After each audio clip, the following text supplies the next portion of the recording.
2000 वर्षांपूर्वी एक विशेष व्यक्ती या जगात राहिली.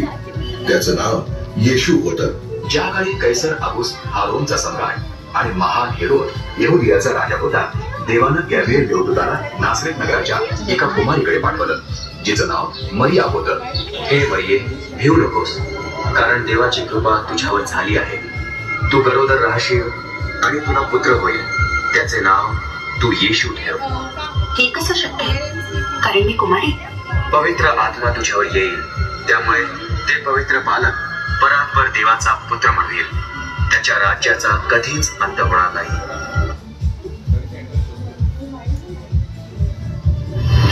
एका रात्री देवदूताने जोसेफला स्वप्नात दर्शन दिलं आणि तो जोसेफला म्हणाला, मरियेला स्वीकारण्यास भिवू नकोस, कारण तिच्या अंतरी पवित्र आत्म्याच्या योगाने गर्भ राहिला आहे.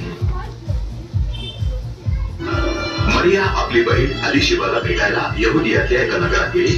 ती पण आश्चर्यकारकपणे गर्भवती होती. मरिये, माझ्या बहिणी, तू सर्व स्त्रियांमध्ये अधिक धन्य आहेस